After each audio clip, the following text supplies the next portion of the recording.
it. So tonight is episode 30 of the Haunted Hacker podcast, and we have Clint Bodungen and Ryan Williams as our co-host, and of course me, and there's Nomad.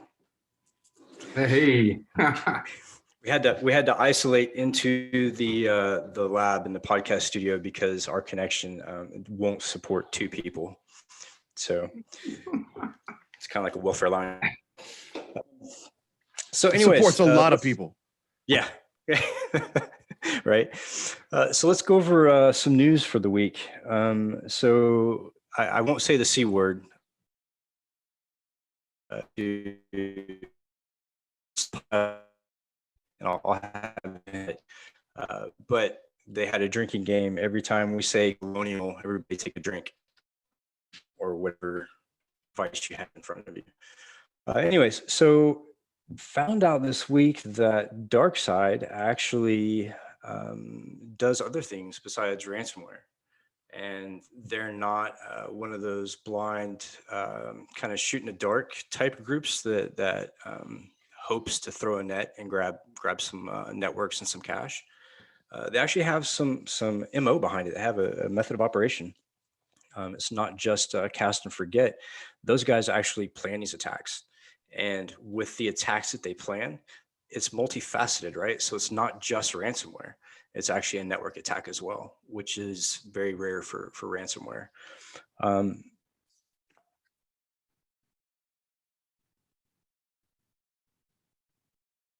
Hello.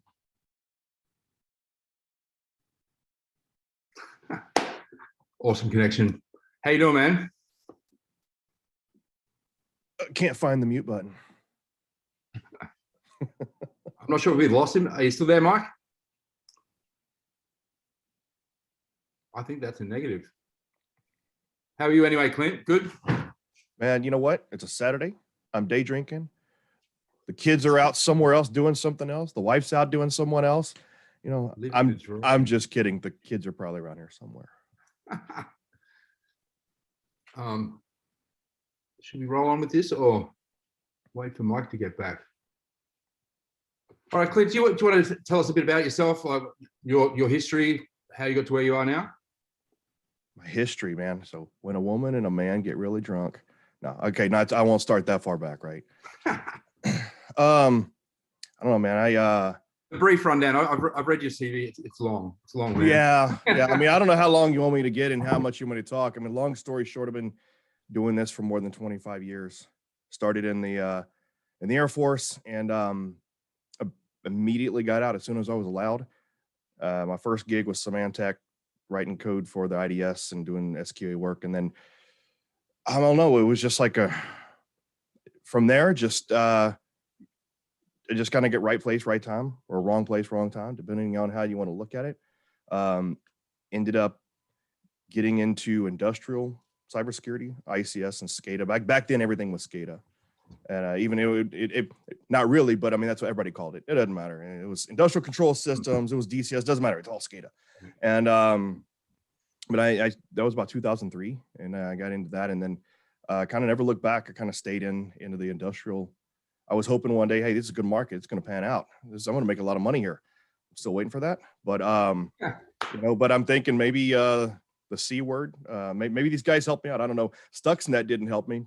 You should all probably drink for saying Stuxnet, but you know, that didn't help me.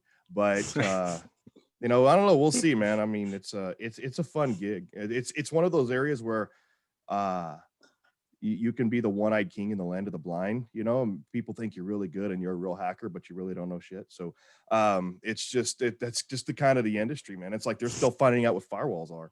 So that's kind of my I mean, I've worked for a lot of different places and all. I work for Kaspersky, I work for Symantec, and I can name drop all these places. But I mean, I think you know, we're all kind of in the same boat, right? We all been doing infosec or cybersecurity. We've all done things. We're all cool. So you know, I'm no more important than anybody else. My claim to fame is you know, I don't know if it was posted in the bio or whatever, but so I was the lead author for Hacking Exposed Industrial Control Systems. because that's my thing, industrial control systems. But I mean, Hacking Exposed really should be called Script Kiddies Exposed, right? Because there's nothing really revolutionary in any of those books. It's just it's just a list of like, hey, here's some cool stuff to do, here's some cool tools to run. But it helped my career, so I'll take it. And then the only cool thing I'm really doing. Oh, speaking of Ryan, sorry, dude, you asked. I got a key for you. You said you wanted it. I meant to do it today, and I got busy. I was busy doing other things, and but I got a key for you. I'll give you a key. In fact, anybody here want a key? Just let me know. I'll throw you some free keys if you don't want to spend the damn $8. Do you want to tell them what you're talking about? Yeah. That's what I was going to, but I wanted to take care of you first. Thanks, man. I appreciate that. So no, so I guess my I've kind of gotten out of the pen testing and the hard coding and the research and all that to do something a lot more important, like writing a video game. And so that's been my besides being a ninja, my kid dream was being a game developer. That's what YouTube nowadays, right? Everybody on YouTube, all the millennial, our millennial generation is doomed, because the only viable jobs for millennials nowadays is professional gamer, maybe game developer, YouTuber, or life coach, right? I mean, that's what millennials do now. And so, but anyway, so I got my dream, and I said, how can I be a game developer and also make a cybersecurity salary? So we started doing gamification, but real gamification. Back in about 2013, one of the co-authors on Hacking Exposed, Aaron Shabib, and we started working on like actually turning real games, not this whole like Jeopardy crap or or like trivia, glorified CBTs, but like real games. Like taking like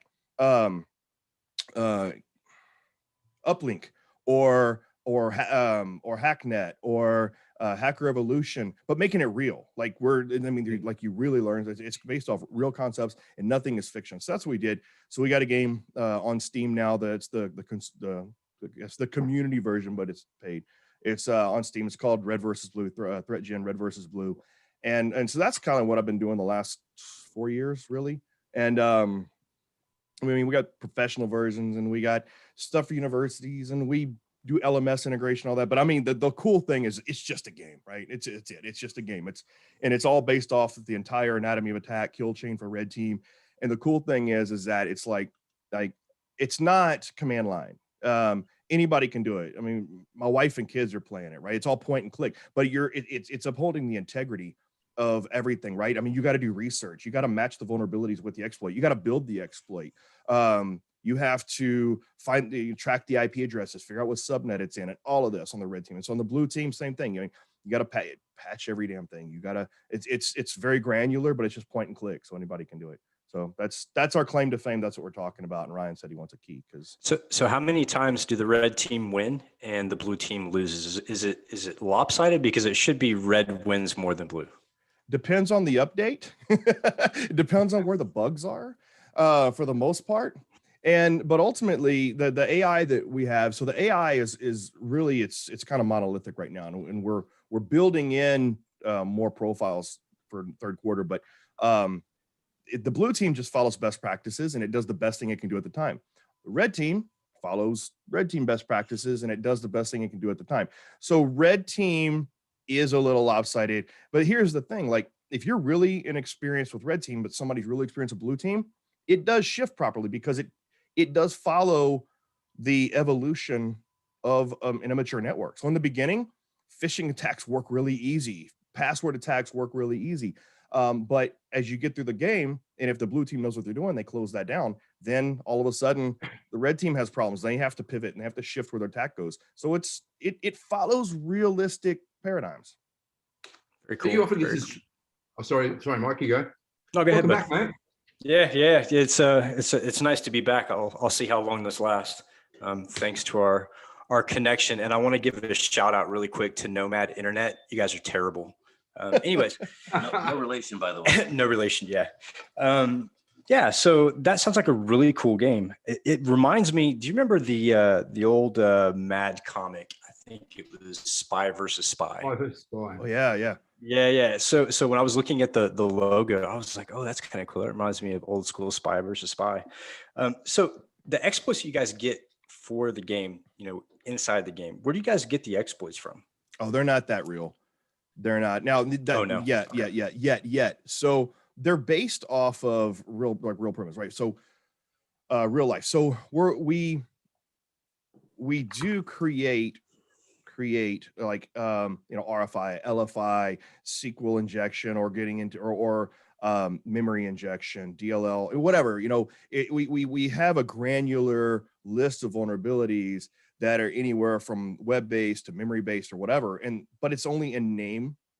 We're not that granular yet. Like I said, it's point and click, and the important part of the game is to teach the concepts, get people familiar with, what is a memory corruption error, what is an integer overflow, and what's the fix for that, right? As opposed to real exploits. There's nothing command line, nothing executed in the game, nothing real. So it's not going to be like a CTF where you're really having to do things to solve puzzles or anything like that. It's not a real pen test.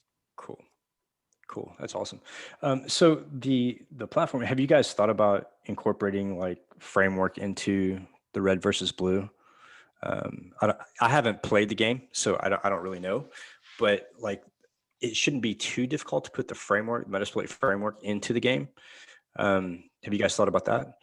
So really where we're aspiring to go is Armitage in a video game, which is which is a UI for you guys know, it's a UI for Metasploit. Really, that's where we're going with it, and we're moving there closer and closer, because you can like click on an asset and see all the things you can do to that asset. But since we're not at command line level yet, you're not going to have that command line visibility like you do in Armitage. But we're getting there. We are going to start to get some command line for the next level, like it's probably maybe in version 2, but eventually we're going to get to that next level to where it's like you got to do some command line stuff to do it, rather than just push a button. Very cool. Yeah, that'll give it a taste of like the real world and kind of reality, kind of train people for what they're going to run into in the future. Yeah. Yes. So I've done a good bit of CTFs. They're a lot of fun, but the fact that you could do it on a game would be a lot of fun. Just be able to download that platform and just randomly, spark it up and then start playing. I think that's really cool. So that's like just one thing real quick on this, real quick, if you don't mind, like the CTF thing. That's one thing we tried to get away from, right? We tried to like the thing about a CTF is it's more like a scavenger hunt, right? And so we wanted it to really be a true red versus blue. Like we wanted it to put person against person, not just like race to the highest points, but like I'm gonna hack your shit, and that's what we wanted to get into. Yeah, so that's kind of what we were planning on doing as far as our certification and our online type knowledge transfer, right? So we teamed with Rangeforce to do some modules for their platform, mostly ICS stuff and SCADA. But the way that we're going to engineer it is, so it's like a football game, right? You get to play offense for a little bit, and you get to play defense for a little bit, and points are scored, and it's just like a CTF, but instead of running after keys in a kingdom, you're going to run into a blue team to get those keys. So I mean, it's same kind of concept. A lot of the CTFs I've seen, like the team CTFs, there is quite a bit of offense defense back and forth, and some pretty heavy competition, especially like at the DEF CON CTFs and the cyber range there. It's kind of cool. So is there what's your future plans for the development of the game? Do you plan on hitting other platforms other than the Steam or? Yeah, so we'll probably launch on Epic. I mean, that's a natural next progression right there. We were supposed to have it out on Android and iOS a long time ago. Like we have an Android version of the game for tablets, but it's mainly it's a special order thing because it's not fine tuned. Mm-hmm. But we plan on releasing on Android and iOS, but there's some UI issues that we're having. But when we release 1.6, there's a lot of changes and updates that are coming out that we wanted to wait until we got all these changes, because this is really, pun intended, but it's a game changer for the game. That with the next update, a lot of stuff coming out, and so we just want to make sure that like all the best stuff is out there before we start going cross-platform. We just got approved from Nintendo Switch, or from Nintendo, to do Nintendo Switch development, which is a perfect platform because it's touchscreen as well and everything like that. So that's going to be the first console we're releasing on, is Nintendo Switch, because the Like right now, the game is pretty limited. I mean, if you really get down to it, I'm not gonna lie. Like we're basically got away with getting paid to do early access, right? I mean, we're in early access. We've been in early access for a year and a half, and people are still buying the game. So it was an accident. We didn't mean to screw people, but it just turned out that way because I didn't know what early access was. I didn't know any of this stuff on Steam. But so regardless, 1.6 is probably the version that's coming out that's supposed to be like what the game was really supposed to be, where it has really good replay value and all that. So when that comes out. And I'll probably give a bunch of free shit to all the people who bought it a long time ago, just because it's like, man, sorry guys, I didn't mean to screw you. But anyway, so we'll probably do that. But when that comes out, we'll go multi-platform. And then when so one of the biggest plans we have is we're creating an RTS version of the game so that we can we have some big plans. We've actually been working with some departments in Microsoft. They want to take something like a kind of a hacking game into like think like a MOBA, but multi-online battle arena, like Dota for hackers. But Nice.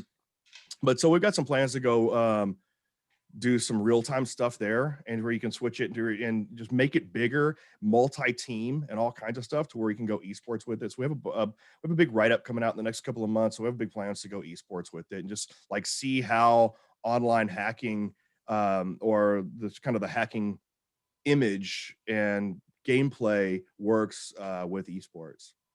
Yeah, that's kind of the goal that we had for our platform as well, was go to like an EA like electronic sports type venue. And that's eventually we want to do that, but I think that'll be after we create, like, we're going to create an ICS kind of skater village, like a physical village. Oh, he's turning into a robot. Thank you, Mr. Hawking. That was Yeah. We were going to create a robot. Anyway, so the while he's stuttering there and going offline, I was going to tell you that. So like the guys at Range Force, so they're partnered up with the Georgia Tech and the guys at I forgot the name of their company. They spun off from that, but it's the guys at Georgia Tech that had the digital twin stuff and everything. Oh, you're back. Kind of. Are you back? Are you back? Okay. I'm back. Okay. Kind of. Yeah. So I forgot I forgot the name of the guys, but it's Range Force was partnered with the Georgia Tech guys that created the ICS digital twins and all that stuff. And those guys are cool. They know their stuff. And we were actually talking to them at one point too. And just the whole COVID thing just derailed our conversations. Yeah. Back, Mike. Hey, there he is. Yeah, we're here again. I'm going to shut my video off so we don't suck up bandwidth. Anyways, so Clint, tell us about what you do on a day-to-day basis as far as like ICS goes. So nowadays, I would say, I mean, for the most part, my job is outside of like a few sales meetings and business development, some running the company stuff. I actually kind of have another person doing most of the CEO stuff. It's working with the dev team on Red versus Blue and working with that. I mean, that's the main thing. My company does have a services division, and I haven't done actual ICS OT services since 2 years. Whenever Ryuk hit, or Ryuk, however you want to pronounce it. I'm a gamer, so it's Ryuk. Mm-hmm. When Ryuk hit the pipelines, we worked 5 different incident responses there. And that's the last time that I did any actual technical field work in ICS was in, I guess it was 2019. Doing cool. IR for those. But now, I mean, literally I hired the right guys. I have a services team, and those guys are managing all the customers on the services, and I managed to scam my way into just sitting in a dark hole, writing code, playing video games for a living. That's pretty awesome. That's like ideal. So Ryan, what is your take on Red versus Blue? Have you played the game yet? No, I haven't played it yet. I did a little bit of light stalking. It looks pretty good. Turn-based game. And like you said, just point and click. But yeah, you couldn't really get much detail out of the the little blurb thing on Steam. Yeah, maybe I should. I It's a have nice like little a promo full video, though. demo. I have a full demo and a walkthrough that I can put the video on there too, because yeah, it's all just Steam tells you it's like, oh, you can't have long videos and you can't have all this and everything like that. So you can't put any detail, but I'll probably link to the full walkthroughs that we do have on there. But yeah. Yeah, it looks good though. Looks good. Very cool. Have you had anybody try to hack the game yet? So we have this beta tester, and he's this cool dude. This kid, he's out of Poland. He's awesome. He's a college kid, and he's like the little puppy that wants to hump your leg all the time. He's just so excited, and he's just always overachieving, man. He's the only one. He's the one that tries to hack the game. He's got these scripts that he writes and these macros that he runs, and he finds all these patterns. He's actually found patterns in our freaking our random number generator. It's he's found patterns, and so he's like the one that's hacking the game. He's finding ways to I'm not going to say actually we don't have so far. We don't have any actual vulnerabilities on our web portal to reports the analytics, because the pro version reports analytics, but he's found ways to, use Burp Suite and alter values and play with it and do stuff like that. He's found ways to kind of manipulate the AI, because we are building an API. And so he did find some code in the game where if he used a debugger, he could actually manipulate the API that's in there, but it wouldn't have a release to public. It's like, I guess if any of your software developers, software engineers, a lot of times, so we're not using GitHub. We're not with Git branching like that. We're just using the Unity collab system. And so we can't branch code. So we're taking a really amateur approach, and we'll write code and we'll just turn it off, and we'll come. So here, I'm big reveal here. But like there's features in the game that are there that it's just turned off.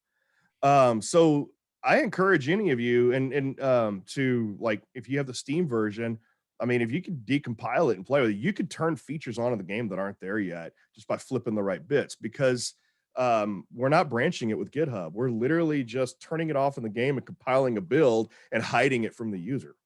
So, I mean, people could hack it, and that's kind of what he's done. He's figured it out, and he's done all this stuff. So on our Discord, he talks about it on the Discord channel. So it's kind of cool. Oh, you guys have a Discord for the game? Yeah. I'll put a link up for that now. Are you back, Mike, or are you still floating around? Yeah, I'm back. I'll be floating back and forth, so don't mind the ghost in the corner. Yeah. Anyways, so what do you think? I'm gonna do the unthinkable. I'm gonna ask you about Colonial. Yeah. Because there's so many different there's so many different things with Colonial that I don't think has been completely accurate.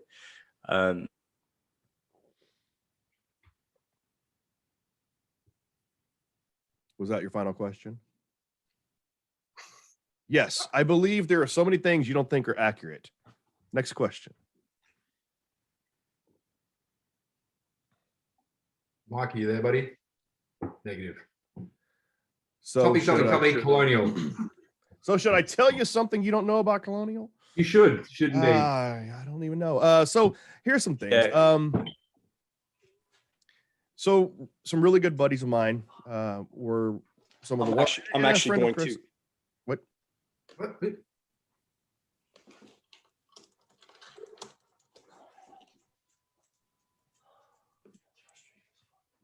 Oh, Mike's calling in. All right. Well,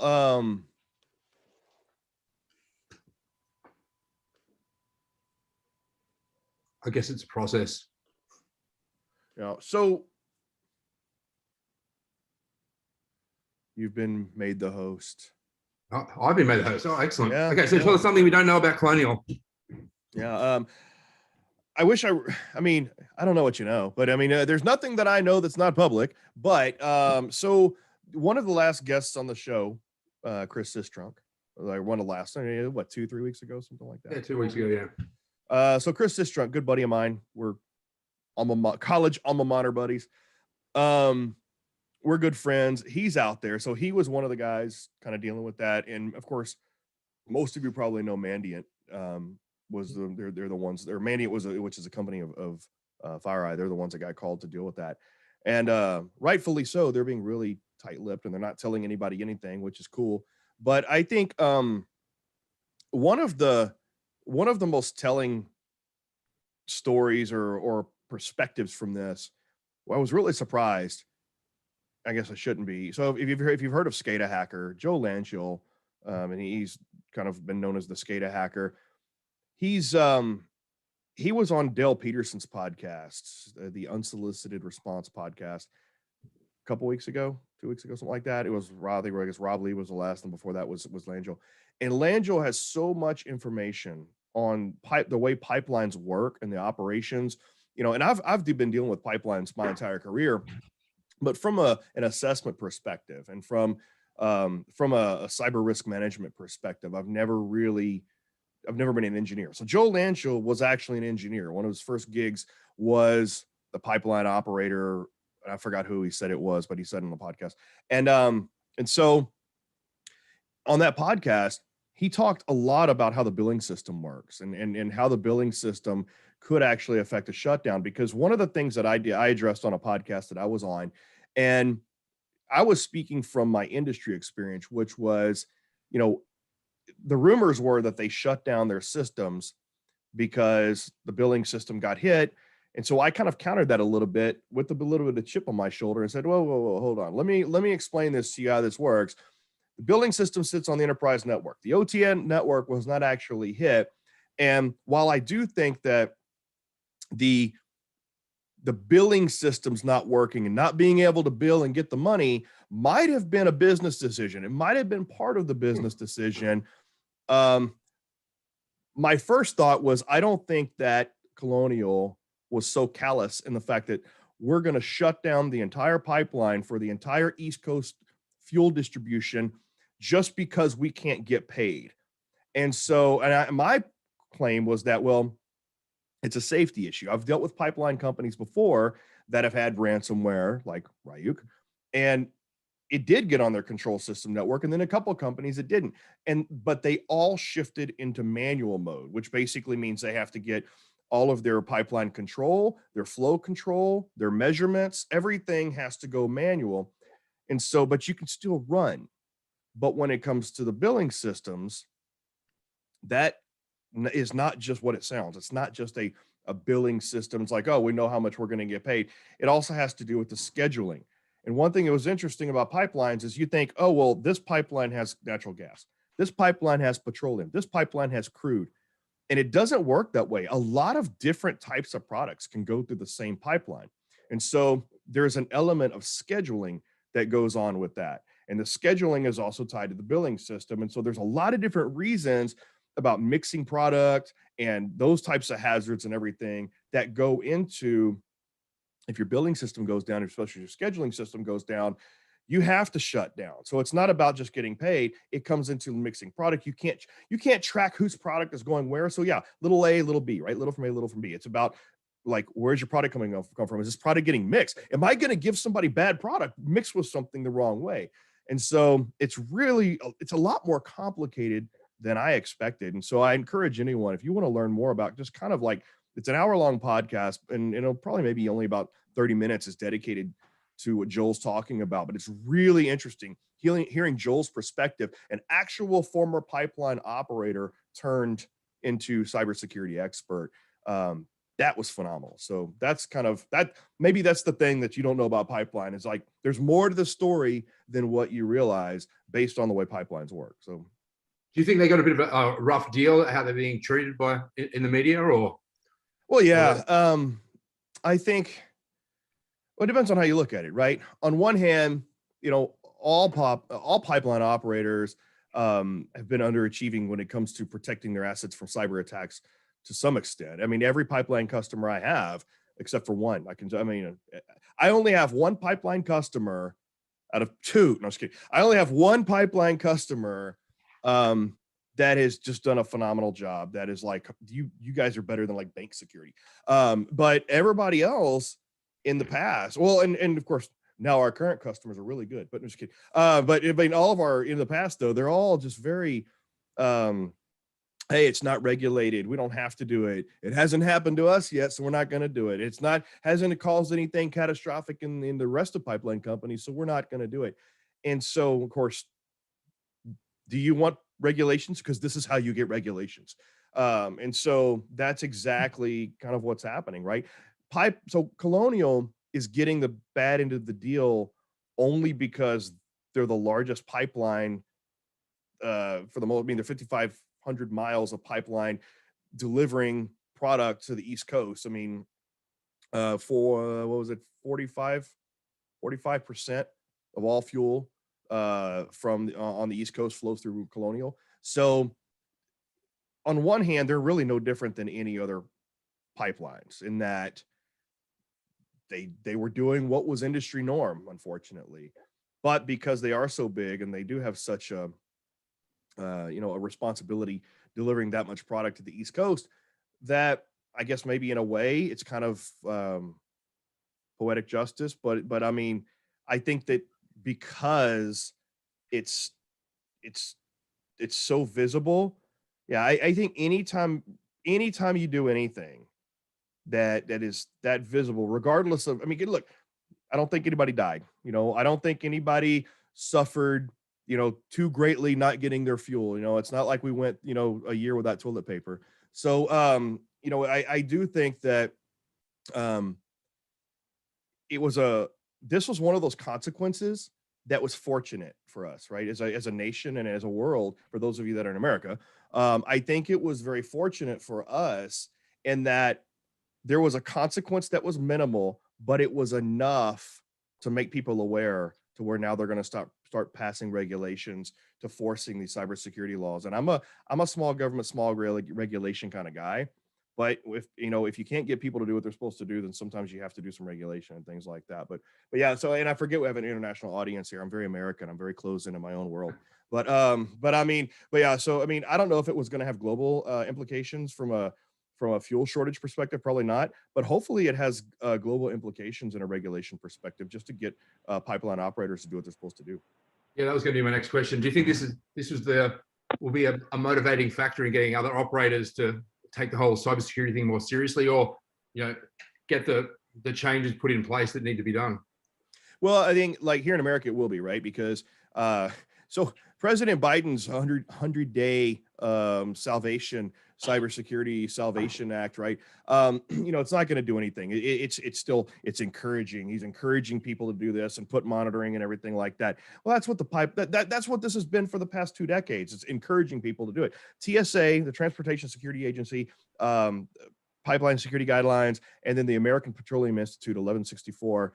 These are 2 of the governing regulations that aren't even regulations. They're 2 governing standards that control, what type of security measures you're encouraged to put in place, right? So now these are now going to have bite to them. So unlike the Biden's 100-day cyber initiative, because of Colonial, the TSA pipeline security guidelines are now going to be turned into regulations. So it's going to enforce, like you have to have assessments now, and you have to report that to federal authorities. You have to have a CISO or a security manager.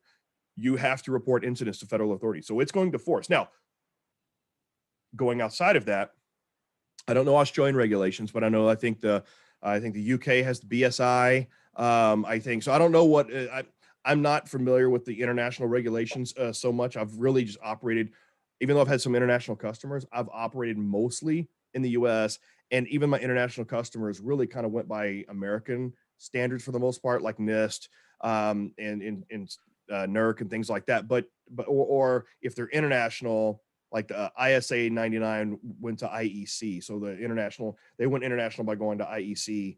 But for the most part, I don't know how it's going to affect the rest of the world. I think in a lot of ways, it's really weird. In some of the aspects I've seen that like especially in Europe, right? Europe and South America tend to take cybersecurity more serious, but are further behind in implementation. Whereas in America, in certain aspects, especially like an electric grid, we're further along in cybersecurity implementation, but it just seems like most American operators don't tend to take it that serious. And so it's really weird. You can't even really say America's leading the charge, in that, because when it comes to mentality, I think Europe and South America are really leading the charge in terms of, I'm not leaving Australia out. I just don't know a lot about Australia. No, I think what's happening down here is the same kind of deal as in the States. At the moment, it's guidelines, and I think over the next 2 years, it's going to be turned to regulations. But I think they've got some new framework in the works at the moment that's going through trials. But that's about all I know about that. Well, Yeah. there's a problem with that, though. There's a problem with putting regulations and regulatory committees on top of the infrastructure, because just like hospitals and some of the other industries, they would much rather pay the fine than actually have to do the fucking footwork. Yeah. And a lot of those companies make enough money to where, a couple $1 million fine isn't going to hurt their budget at all. So in my mind, in my opinion, what Biden did was just lip service. Oh yeah, absolutely. They wanted a response, and they woke him up and put him on TV, and that's what we got. But I do think it's going to get worse before it gets better, for sure. Yeah, well, I mean, here's the thing about like NERC, right? So when going to electric utility, when you have nuclear regulations and electric utility regulations, it's not just about paying the fines. So if you have an incident and the incident causes so much environmental damage, so much monetary damage, and especially loss of life, CISOs can go to jail, right? So people it can be go criminal. to jail. So I think that's motivation.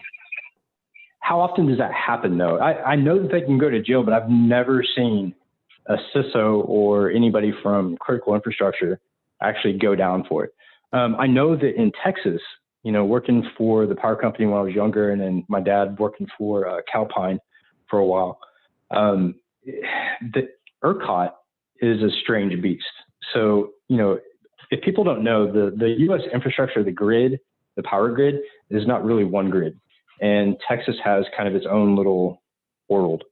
And it was kind of funny because they made a point saying before Colonial got hacked is that Texas could, stand on their own. They don't need, to be integrated with the grid, and their grid is solid. And then they went without power in the coldest part of the year last year. So it's really interesting how that plays out. I don't think that we're going to get to kind of a homeostasis until there's really strict regulations, but it's got to be kind of like a global thing. It can't be, hey, you've got a patch, you got to do this. If you fail, we're going to fine you. If you get breached, we're going to throw you in jail. Because people will get fined. People will probably get thrown in jail, but it's not going to help the overall security. And a lot of it, and Clint, just as well as I do, the architecture of the grid here in the U.S. is so legacy, so archaic. It would take a lot to actually redo that system to bring it up to date. Yeah.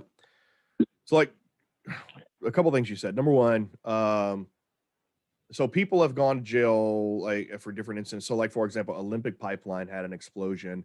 And that was in Germany, I believe, or Europe, somewhere in Europe. There was an explosion. A few kids died and people went to jail. Right. But Right. it goes back to actuarials. I mean, yeah, a company will throw their own people under the bus if it's cheaper to let you go to jail than to, but there's a big part of aspect of reputation, right? So at some point, brand reputation is the X factor in the risk equation. So a lot of the times that is an offset but I mean, if you didn't have, I guess if you had an organization that had like a monopoly on the market or a near monopoly, right, to where public opinion didn't matter, then yeah, absolutely, people would choose like, oh, it's cheaper to let people die than to fix all this shit, or it's cheaper to let somebody go to jail to fix all this shit. But because we do have a democratized community or commerce, commercial. Whatever. We have a commercial. It's an economy, right? It's a democratized economy when it comes to purchasing fuel, right? Or anything. Otherwise, it's a monopoly. So, as a result, people can boycott, people can, stocks will go down, right? There is an aspect of brand reputation, which is an X factor. So that's kind of the saving grace a little bit. But when it comes to so the grid is actually 5 grids, right? And Texas is the only grid that's on its own. Texas is isolated. And the one thing that happened about Texas, and this is a little off subject, but I want to answer it since you brought it up. So it was a risk equation, right? Texas said, we're not going to winterize these turbines because the likelihood that it's going to happen is so remote. So the impact, if it does happen, it's pretty big and we'll be screwed. But the likelihood that it's going to happen is so remote that it offset the cost to winterize the turbines. So they didn't. Well, lo and behold, guess what? It happened. So everybody says, "Oh, haha, Texas, see, you can't stand on your own." So Texas infrastructure could have stood on its own had they winterized the turbines. They made a risk decision not to. And I'm not just saying this just because I'm from Texas and because I want to be like, no, shut up, we can. But I mean, honestly, we can. But anyway, but that was my point of all of this, right? This entire discussion from Colonial to Texans freezing their ass off is all about, it's a discussion about risk. We don't do cybersecurity because we're cool and we think we're Chris Hemsworth fighting down Chinese bad guys and taking over nuclear plants, right? I mean, some of us do. I used to do that. And then my wife saw me in my underwear doing that. She says, never again. So she's like, you do not look like Chris Hemsworth, maybe in a fat suit. But so I look like Fat Thor during which one was that? The Endgame? No, yeah, it was Endgame. Right? Yeah, I look like Fat Thor. That's what I call I'm Fat Thor. But so anyway, it all comes down to cyber is another vector into the business risk, right? It's all a risk to the business. And in ICS and SCADA, it's a risk to production and safety and environment, which all goes back to a business risk. It's all about money. And so when it comes down to it, everything is going to be prioritized based on the impact and the likelihood of a risk. And I'm not going to get into heat maps and all that bullshit like we've all been taught. But the bottom line is, it really is all about what's the cost to fix based off of the cost of the impact times the likelihood that it's going to happen. And it's the cybersecurity equations are the exact same actuarial equations that people use to determine whether you're a credit risk or not. Or to tell the weather. Yeah. Pretty much. It's all but a lot of people don't. Yeah. A lot of people outside of the U.S. don't understand the way that our power gets distributed, right? So we have people who own the lines and the generation plants, right? And then we have companies that run the distribution on those lines. Yep. And you can choose the different power companies, but you're still on that same line. So, you have the actual physical grid itself. You have the turbines, you have the power generation plants, but it gets kind of sticky when you get down to the distribution part of it. And especially when you deal with those distribution facilities and those switch yards, those are all independently owned.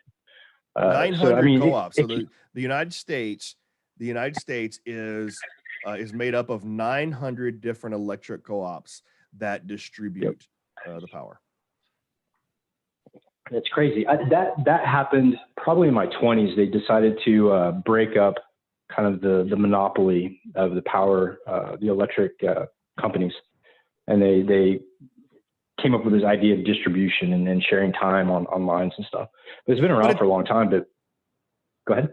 Yeah, I was gonna say, but it's only a monopoly in that General Mills and or whatever. It's only not a monopoly in the way that breakfast food and macaroni and shit is not a monopoly, right? It's all owned by General Mills or Procter and Gamble, right? It's there's 2 or 3 big people that own all your groceries. But everybody else is your distributor.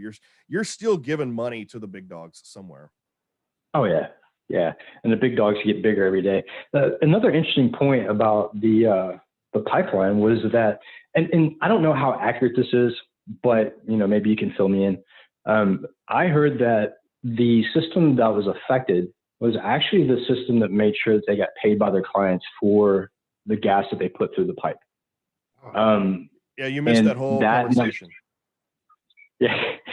Go ahead. Catch us up, because there's new details that came out this past week. So I want to catch up on some of the juicy details that came out. Yeah, well, you were out. I think you were offline, and we were discussing that. Long story short is, catch Joel Lanchill's discussion with Dale Peterson on the Unsolicited Response podcast. Joel talked a lot about how the billing system works with the works in conjunction with the scheduling system, and why you would shut down a pipeline based off of the billing system getting taken down, or you take down. So ultimately, because what we had talked about was that we had both heard it was ticketing system, which was actually, so the ticketing system, I believe somebody was mistaken. It was actually the scheduling system, which is tied to the billing system, right? And so what happens is the scheduling system is what's responsible for determining what product is going to come from what source to getting to what customer, because the pipelines, I'm having a deja vu moment, but the pipelines put a lot of different product through the same pipeline. So it's not just like, this is a natural gas pipeline, this is a petroleum. So a lot of different things can go through the same pipeline. And so they have to schedule that so they're not mixing crude with refined or with natural. And so they have to schedule what's going through it and who's getting what and when. And so when you can't determine that, it's not just about not getting paid. It's not just about not being able to measure what's going where. It's about not being able to control what's going where. And then you're going to end up mixing product, and so it's just as bad as it not running anyway, because then you're going to screw it all up and you're mixing shit together. So, and that's kind of really what happened. So it wasn't like this big business decision saying, we're not going to get paid, we're going to shut this down. No, it was actually much bigger than that. Good. Yeah. There was talk about, it was an issue with, the ticketing system and people getting paid. And I thought, that's ridiculous, but I can see it happening.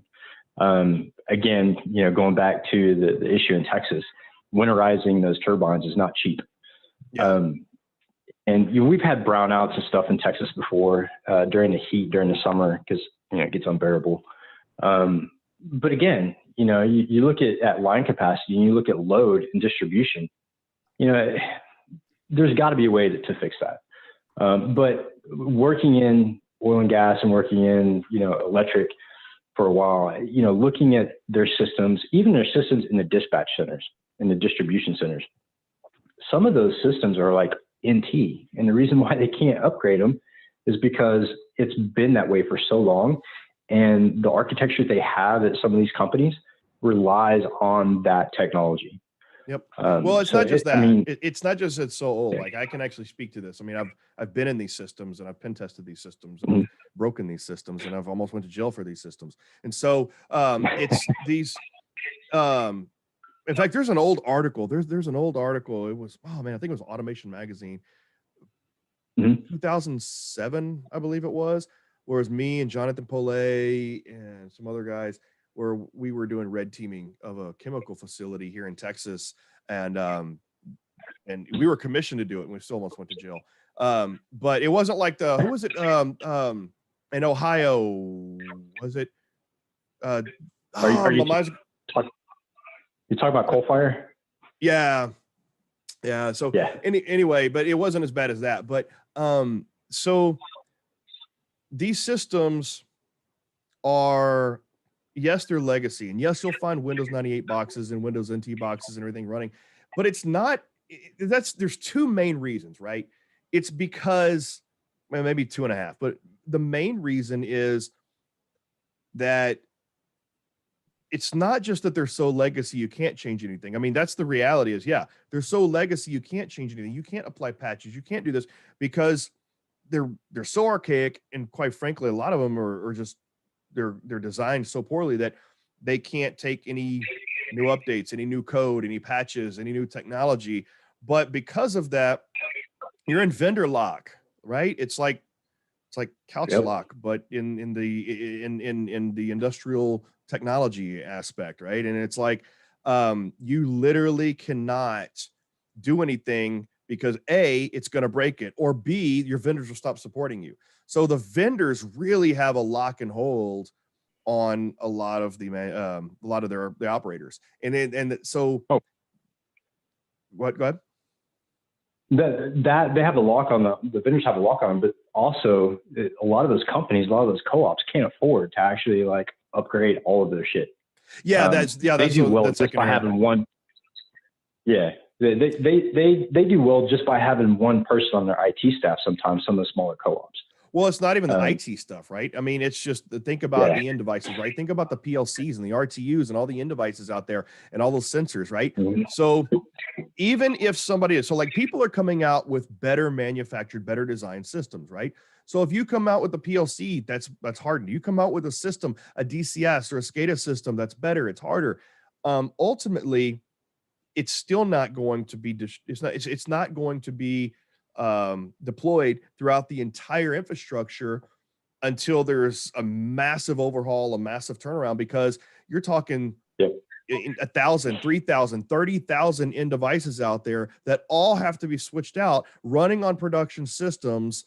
So every single time you swap something out, it has to be done in maintenance windows at very small points at a time. And if you can't do it all at once, so it's a whole compatibility problem. It's a whole mess to completely uproot and re-engineer your entire industrial control system just because there's new products out. It's not like, hey, there's a new switch out with better features, let's put in new switches. Okay, no, it's not like that. You have 30,000 devices and by the way, when these companies, like some of the refineries, I'm not talking electric grid now, I'm talking like refineries and stuff. You know, if you're down, you're losing millions of dollars a minute, you know, in a lot of cases. Oh yeah. Yeah, for sure. So, and when you look at it too, you know, as far as like being able to upgrade different devices on that network, it's a little difficult. So it goes back to my point when I was talking last podcast about how, you know, we built this electric infrastructure across the U.S. a long time ago, predates the internet by far. All of a sudden we have this internet and everybody wants to incorporate that in their business, right? And unfortunately, you know, the world evolves and revolves around internet connection, except for me, obviously. And so all of the grid, pretty much, you look at water distribution, you look at electric distribution, they're all legacy networks. They're all archaic. Only really like the more advanced systems I've seen are some of the nuclear facilities, for obvious reasons. But then I've seen some glaring holes in some of those as well.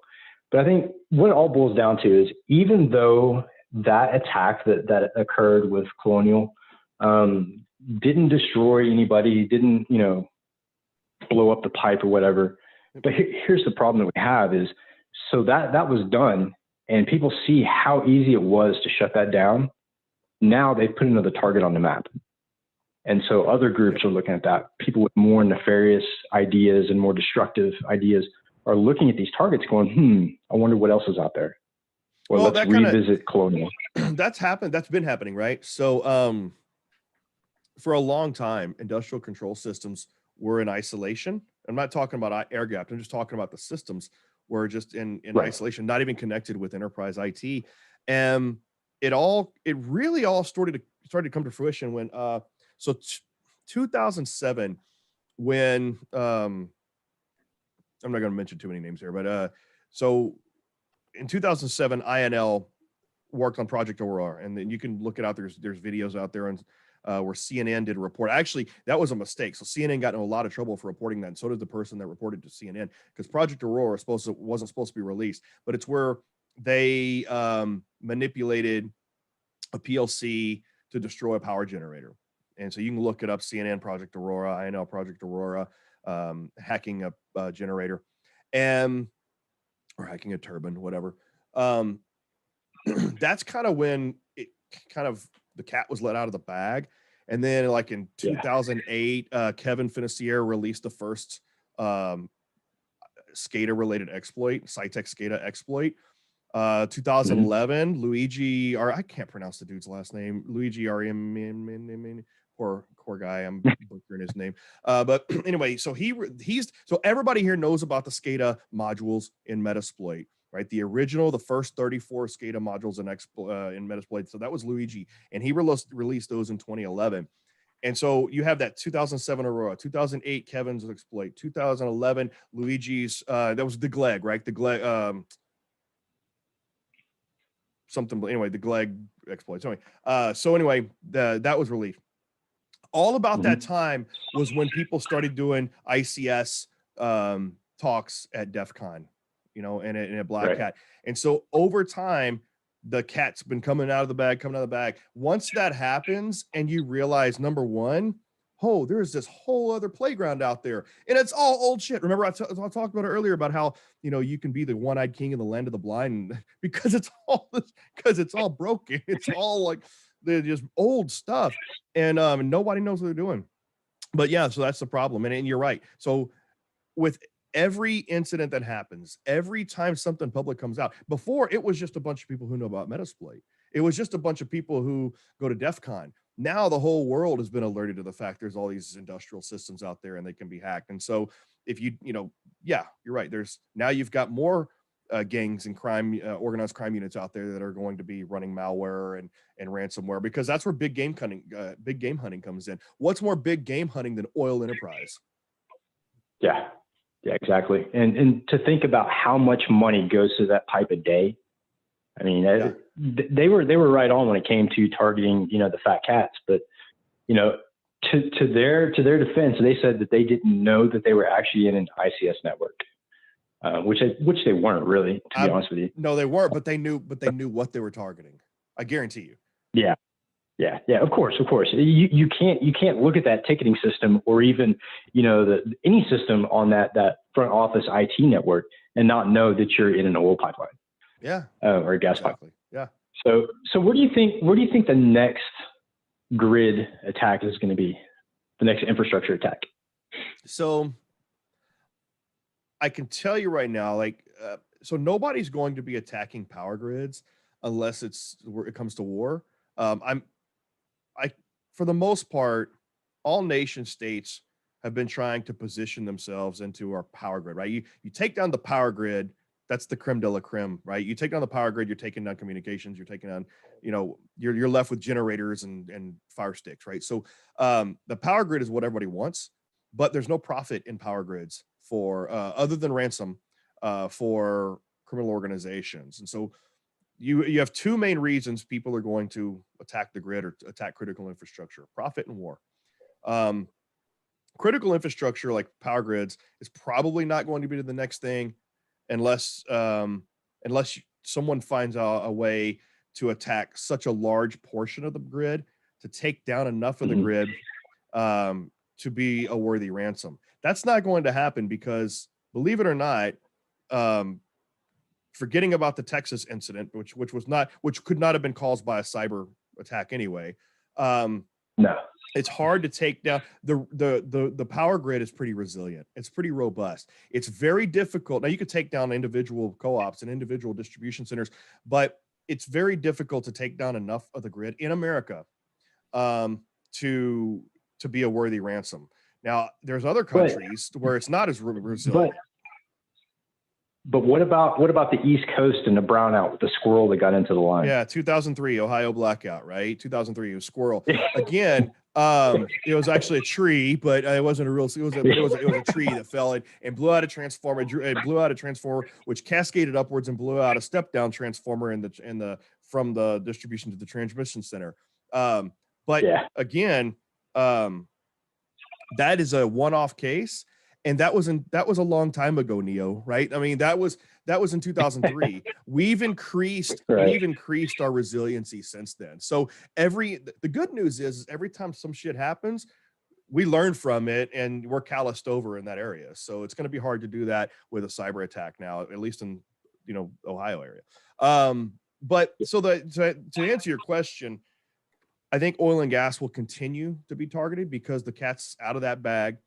Everybody knows how piss poor oil and gas infrastructure from a cyber perspective, risk perspective is for the most part. Like I said, really good. There's some really good operators out there. That's my don't sue my ass disclaimer.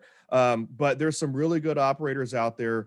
But for the most part, I would say the majority, because just like the electric grid, right? It's privatized and it's a lot of smaller operators operating these co-ops. Same thing with the power, with the, I keep getting these mixed up. Same thing with the pipelines.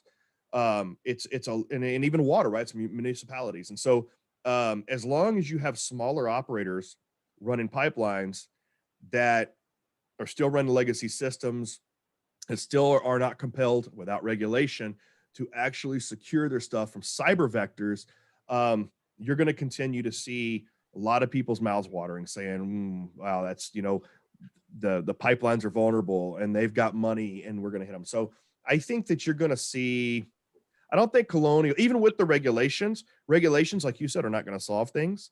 They might make some things better for some companies, but I think that I think this is the tip of the iceberg. I think, and somebody's going to listen to this podcast and come back to me and blame me for saying this, but I think that this is just the first of something bigger that's probably going to happen. I think that we're going to see, in fact, you know what, we can say, I'm going to put a date on it. I'm going to say, let's see, I'm going to pull something out of my ass here. I think, what is the date? Whatever, where are we at?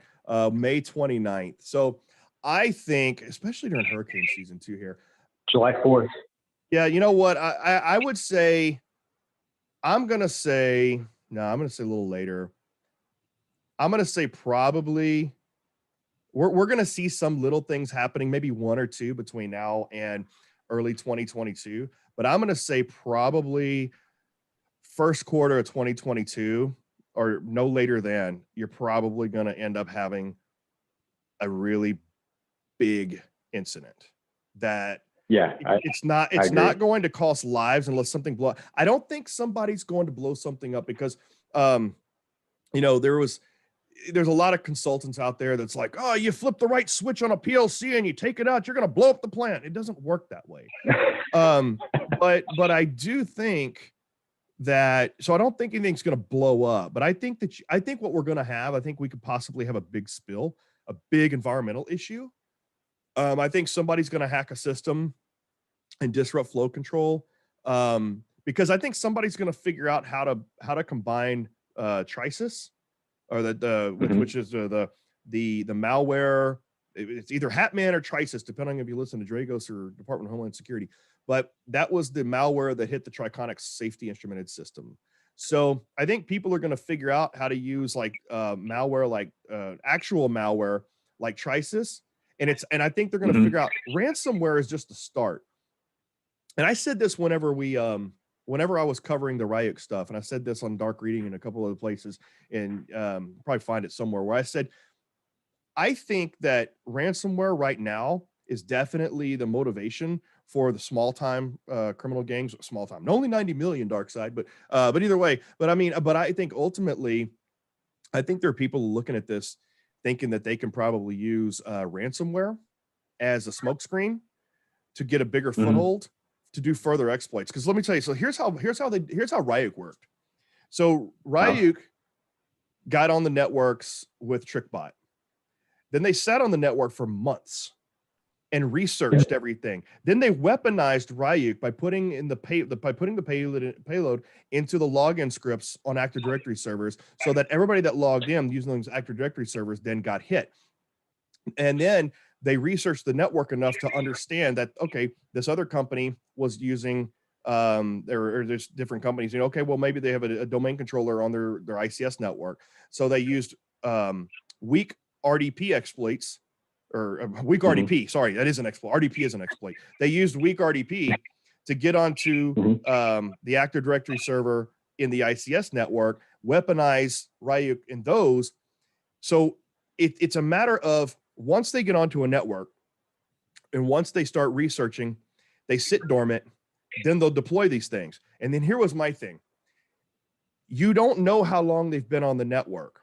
Okay. So if you've been on the network for a while, and then once you are noticed, or once somebody notices you, you deploy ransomware.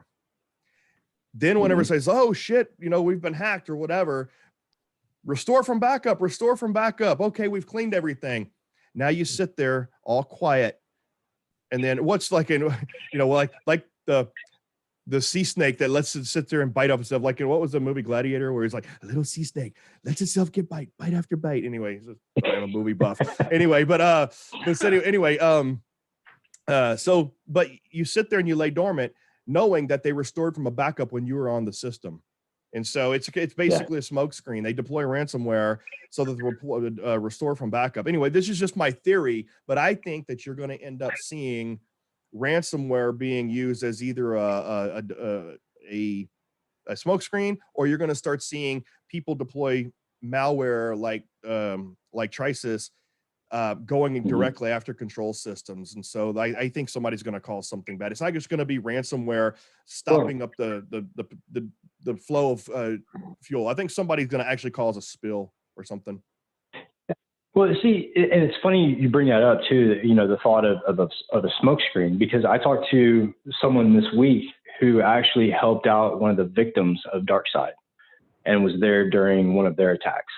And it was pretty strange and kind of interesting to hear about how they conducted the operation.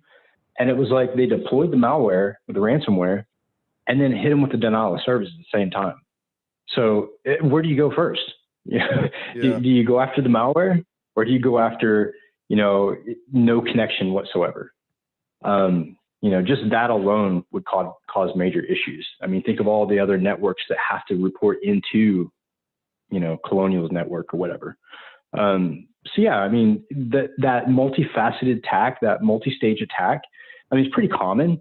I know in some of the groups that I was in before, we would use smoke screens like that, or hit one part of the network while we're destroying another part. Yep. So it's just, I mean, I agree with you. I think that we're going to see something big. I think it's going to be sooner though. I think it's going to be July timeframe. Christmas time, we had a bomb go off in Nashville, and that started the decay of our internet connection. So July 4th, with all of the, turmoil and tension in the U.S., I don't know. Politically, it's a bad time for the U.S. But politics aren't driving this, though, right? I mean, it's especially when you have foreign nations. But they will, because Obama during his term came out after Hamas, hit Israel with a cyber attack, and then Israel bombed the building. Obama came out and publicly made a statement that the U.S., if you attack our infrastructure, is considered an act of war. So at what point are we going to get hit and Biden and the Democrats stand up and go, okay, I know, years ago we said we were going to do this, and now we're going to do it. I just don't think our government has that strength right now to make that statement. And I think people know that we're in a bad spot, and that's why we're getting hit so hard. We got hit with COVID, and then all the political issues, all the economic issues that we have, we're a prime target. And, I think it's like you said, we've seen the tip of the iceberg. And I said that back in December, and then we get hit again. So I'm thinking that, July, sometime in the later part of this year, we're going to get hit pretty hard. And I agree with the spill. And I would even venture to say that the next target might be offshore oil drilling. Da Vinci virus, tipping the oil tankers. No, I've had firsthand at looking at some of these platforms, some of these rigs, and man, I'll tell you, if you've got skills in Telnet, you can take down most of the platforms in the Gulf of Mexico. So they communicate in some really archaic, clear text ways, which I don't understand. But in their defense, again, they said, we can't, change out those switches because, there's other things that depend on it, and we can't go to SSH because of this and because of that. There's always some sort of reasoning behind it. It's changing though. It's changing. I mean, we've got several POs out there for several platform operators in the Gulf to swap out that infrastructure for a more viable, more secure remote communication. So it is changing, but it's a slow process. Yeah, it's very slow. And when you have a company that's like a service provider for those platforms, you're kind of at the platform's company's mercy as to how well you can protect that connection. Yep. You're kind of limited to their equipment. So it's really not the service provider's problem. It's not their fault, but again, you're putting a risk out there. So Ryan, yeah. Well, I don't think there's a whole lot of that can do that. I think we're in a situation right now where, I've never seen this, and I know that you probably haven't either. In my lifetime, I have not seen a country so divided and such a target.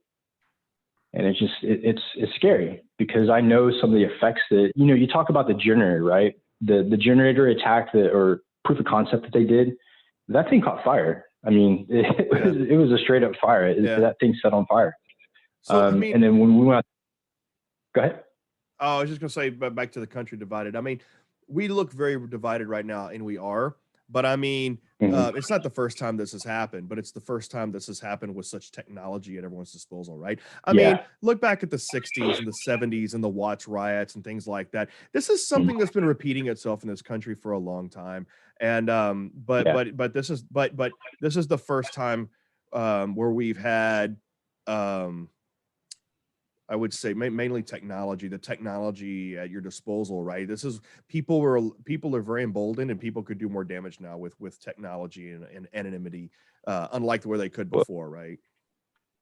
And it goes back to, so in 2008, Hackers Are People Too. We did, I was in a documentary, and they interviewed us about cyber law. And one of the things that I complain about a lot is you have the wrong people making decisions on cybersecurity. When you look at the government, look at some of those people making some of those laws, and look at their background. There is no IT, there's no strategic planning, there's no security in their background. Yeah. Their fat cats have been in DC for 30 years, and they're making laws regarding things that they have no earthly idea about. And I know they have probably think tanks that help them out make those decisions, but I mean, we're still pretty far behind. Well, they just recently started being willing to hire people with mohawks instead of high and tights in their think tanks, right? Right. I mean, literally just and eventually, hopefully, we can get more companies to hire, more young kids who've made bad decisions and are willing to turn their life around too. But to me, when it comes to cybersecurity, especially in this day and age, to me, that's a national defense. And if you can't recruit everybody who has high knowledge of what they're doing to defend the country, then what are you doing? I mean, we have kids who have been arrested for hacking who can run circles around most operators on some of these infrastructure. And it's like, why are we not hiring these people? It's political. Yep. And the sad thing in the U.S. is everything that occurs has some sort of political, I guess, tone to it. And a lot of the bureaucracy and red tape that goes with it. So anyways, tell me about your podcast, man. I sat in it a little bit yesterday, until Nomad Internet Service decided to drop me. But it was pretty good. I was really interested in what you guys had to say. And Pascal Ackerman, I've heard him in the past, and I've followed some of his stuff. Really smart guy. So tell me a little bit about your podcast, and I know it's very early. It's your second episode? Yeah, we're doing it weekly though. So awesome. Tell me about it, man. Yeah, it's a lot of this, right? It's a lot of talking about. So the whole premise was that there's some good podcasts out there. For example, like I've already mentioned, Dale Peterson's podcast, but I think there's a lot of people out there that there's something. The OT industry, and I hate the term OT, right? OT is creative and marketing people, right? But it is what it is, right? But the whole industrial security industry, forget about the security, the entire industrial industry, from electric grid to water plants to pipeline operators, it's kind of it's a pretentious community a lot of times, right? It's all, it's like, we're not afraid to cut loose and drink, but when it's time to work or talk about work, it's very formal, or it's very proper. There's these things you say, there's things you don't. And it goes along the lines of kind of that community, the people who run those big companies. And I think a lot of times people have been afraid to say what they want to say. And I'm not talking about like John Mayer, but like really say what you need to say. But it's, but so a lot of us, it started with Beer ISAC. Have you heard of Beer ISAC? I sure have. Yeah, so that started in the OT industry, right? So that started with Rob Lee, Patrick Miller, Chris Systrunk, and Rod Whiteman. And they started it and it became a thing. And now we've got like, I don't know, 200, 300 members. And it like S4, the Dale Peterson's conference from Digital Mind is our mothership and in South Beach, Miami every year in January, non-COVID. And we meet there but we have these beer ISEC meetings, stand-ups everywhere. It's a lot like this. We get on virtual and just drink and talk and bullshit. But so we wanted to carry that over into everybody's getting so sick of webinars, man. It's like because of COVID, it's like here's another webinar, and it's nothing but sales pitches, and it's nothing but people just drinking and tossing their own Kool-Aid. And so we were just like, you know what? We just want to, because it all started, and like everything like this, it started, we're drinking one night and we're like, man, we should just get on, podcasts and just talk shit, and just have like a fireside chat and just tell people like it is. And so we're like, yeah, let's do that. Let's do that. And let's talk about the recent news and events that have happened over the last couple of weeks. And let's talk about it in a way that people really want to hear it. Let's talk about it in a way that, like, you don't have to be proper. You don't have to be professional. Just tell it like it is. And if you don't like it, don't listen to our fucking podcast. It's like, but otherwise, exactly. But if you like it, then hear what we have to say. And so we did that. The first episode, we were kind of cautious and we're like, we're feeling this out. Have some technical glitches. I know you don't know anything about that, but so we had some technical glitches and we're kind of cautious, right? So then the second one, we kind of opened it up a little bit, and we figured probably about the third or fourth episode will be loose and it'll be like this, right? We've kind of did say it because it is somewhat of a news podcast for the industry. We're not going to drop F-bombs on there. We're not going to drop F-bombs, talk about genitalia or anything illegal. Well, that's a gray area too. But for the most part, we're going to be somewhat appropriate, but we're not going to hold back, and we're not going to care about people's feelings. We're not going to care about people's properness or anything like that, and just talk about it. And so, like, for example, that idiot that was a cybersecurity consultant that went on the Associated Press that just slammed Colonial and talked about, I did this assessment and they were just pitiful and It's like, dude, you're just an asshole. You don't do that shit. Yeah. It's like, they're already getting called out. Too. I know. It's like, dude, I hope you get sued into oblivion. And so anyway, so we do that, but we haven't gotten real dicey yet, but I think by about the next 2 or 3 episodes, we're going to start cutting loose as we start to feel more comfortable with it. But that's the whole goal. And we found out, by the way, by having a guest, it just adds so much to it, right? Because we want it to be a combination of very informative, but also honest, informative, and entertaining. That's why it's live, uncut, and unapologetic, because we want it to be informative, honest, and entertaining.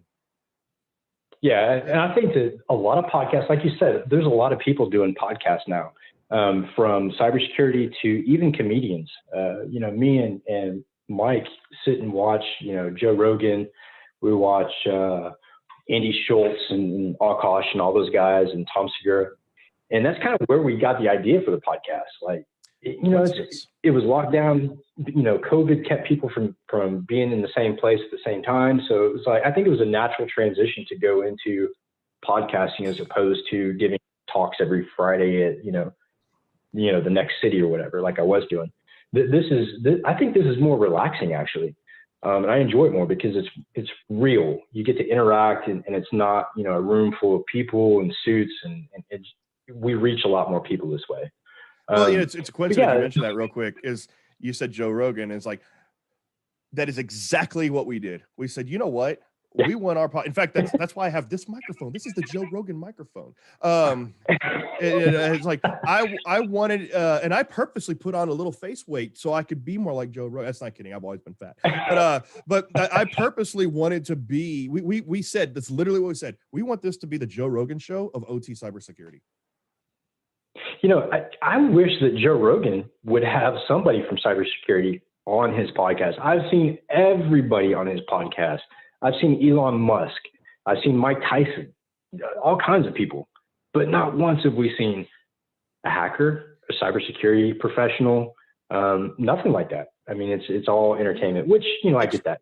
But It's Texas just now is starting like to get into that limelight, right? Like yeah.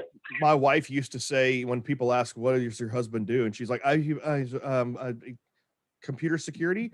Oh, really? I have an antivirus problem. Can you have him come look at my computer? And but I mean, and that's the extent of it, right? But now people are finally starting to understand what this whole cybersecurity thing means and how it can affect them. So I think that's the reason why, because cybersecurity, even though we can get paid like doctors and lawyers, some of you, not it means, but we're not taken seriously as a serious profession yet because we have mohawks, right? Or some of you do. Yeah. I don't have any hair. Yeah, that and when we talk about hacking, it's to most people, to most everyday people, to them it's a dark art. Like they have no idea what you're talking about. To them, it's magic. Especially my parents. I remember showing my parents exploits early on, and especially when I hijacked a Comcast security camera, they were like, "What are you doing? You can't do that." I'm like, "Well, I just did." But I think it's becoming more acceptable. I think you're right. It's going mainstream. But the podcasting is just amazing.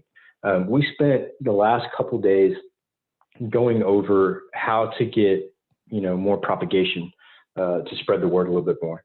And so to get on some of these platforms, man, it's a hard job. Like you have to do a lot of stuff to get onto multiple platforms at the same time. And Spotify. just the idea of Spotify, iTunes, Amazon, all that stuff. They all have their own, the way they look at RSS files and all that good stuff. It's a pain in the ass. But it's worth it because you get that message out there further, and hopefully somebody will catch on and be like, "Oh, hey, that makes sense. Maybe we should change the way we do things." And that's kind of what we've been doing for a while is, talking about how people get hired into the industry and how fucked up it is, and how people want 5 years experience before you even get out of college. Just things like that. If you put that on a podcast, it's going to reach somebody somewhere. And, you talk about, not be able to drop the F-bomb or whatever. We've just stuck to the idea of we're just going to be ourselves. Yeah. And if people don't like it, fuck them. They don't have to listen. You know what? You're right. I mean, that's a good point. And I think we should be, for whatever this may sound cheesy or whatever, but because of our mentality and what we're doing, we should be like a partner or affiliate podcast, like help totally each other. Like, hey, if you got some knowledge, let me know. Like, I mean, if you find a way into get exposure here, let me know, and vice versa. We'll advertise for you on our podcast. We'll make sure, and we'll put an advertisement. Well, we won't say sponsored by, because I don't want to have to the stupid YouTube, like, you have to let us know if you've got anything of value. You have to tell us it's sponsored. No, but I won't say sponsored by. I'll just make a mention. It's like, hey, don't forget about our partners over at Haunted Hacker or whatever. And I'll make they're not sponsors, but they're our partners. But anyway, if we can just help each other out, but I think you're right. I definitely want to, maybe you're right. It's like, fuck them. Like, if we want to say drop F-bombs, just as long as we're not talking about like, illegal shit. Well, I'm with Henry. I mean, never mind. You know what I'm talking about. Yeah.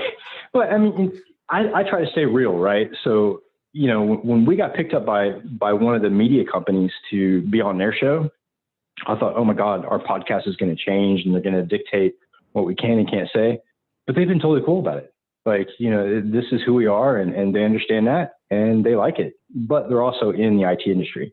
So they get the culture, they get the temperament or whatever. But yeah, definitely.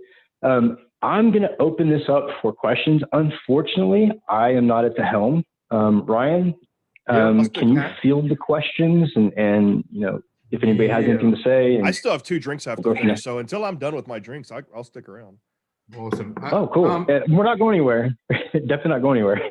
What do we got? Go ahead, Ryan. Let me just find. Okay. If you could implement one sweeping change across the ICS industry, what would it be?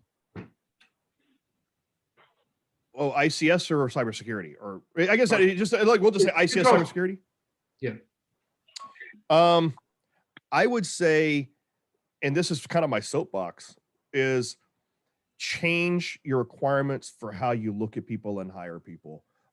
Because there are people out there with I used to teach classes for an after-school program in an underprivileged area in Sugar Land. I know that sounds like an oxymoron, underprivileged Sugar Land. Anyway, but there are underprivileged areas around here. But but they and there were some kids, brilliant kids, that are never going to get an opportunity, never get a good chance because they come from the wrong school. They can't afford college. They can't afford anything. I broke into this industry without a college degree back in the day when you could literally break into the industry and get hired, but it's, you can't do that anymore. And I think too many companies are looking at where you came from school. They want you to come out of high school with 20 years of experience and all that. I think that they need to look at there's these kids that are brilliant and underprivileged areas of all ethnicities all over the world that you just, you can't find this talent unless you look and you're willing to look and willing to accept it. I mean, we're reaching people with our red versus blue game, people in remote parts of Africa downloading the game and playing the game and then emailing us asking questions about cybersecurity because that's literally the only cybersecurity that they have. So I think that we need to figure out how to expand opportunities to everybody, be more inclusive. That my friend, is badass. That is totally badass as far as like providing a game. I didn't put the two together as far as remote regions go and being exposed to cybersecurity. But dude, that's genius. Like that's badass. I'm sorry. Go ahead, Ryan. It's all good, man. If someone wants to get into the ICS industry, what would you recommend? Obviously, on top of a threat gen, red versus blue. I mean, right now, red versus blue is not even the entryway, right? I mean, it's it's a learning tool, right? But so the first thing is really all you need to know is have network proficiency, be proficient in IT first and foremost, and take some $11 classes on industrial control systems. If you show up, there are so many people so many operators that are so starved for expertise that if and I would say for a beginner, I would say learn enterprise IT cybersecurity, at least administrator level, right? Just know some basics, A+ security type stuff, right? Know some basics about cybersecurity, know network communication and things like that, some operating systems. I mean, go read the Linux, basic Linux for hackers book or whatever. Just know some basic Linux, know some basic security, and take a couple $11 courses on Udemy on industrial control systems.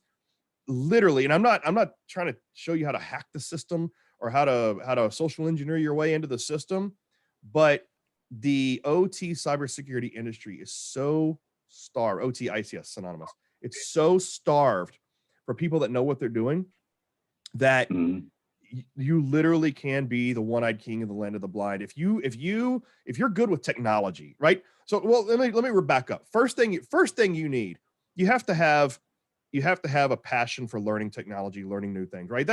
You have to have the techie geek hacker mentality, right? Have a passion for learning. And then that's going to give you the aptitude. So if you have the passion and the aptitude, that's 90% of the way there. So the hard skills you need is networking, some Linux, some basic knowledge of industrial control systems. When you walk into a company and you can describe how industrial control systems work, you can describe the protocols, how the industrial protocols work different than IT protocols. And literally, this is 2 weeks worth of learning. I promise you, 2 weeks worth of learning. Talk about how PLCs work, the different protocols, how a DCS is different from a SCADA system and how that works together. You do that and you have a good basic security and IT foundation, you can get a job just about anywhere. I mean, it's that simple. And that's the basic way in, right? If you're talking about like specifics, like what trainings to take and stuff like that, I mean, that's a whole nother conversation, but that is literally how simple it is to get an ICS cybersecurity right now. Yeah. Speaking of training though, DHS has a red team, blue team symposium that you can buy into and actually go out. I don't know if they're doing it face-to-face or Yep. virtual now, but so they've been doing that for a you while. can actually go out. Yeah. There's a waiting and it's list. Awesome.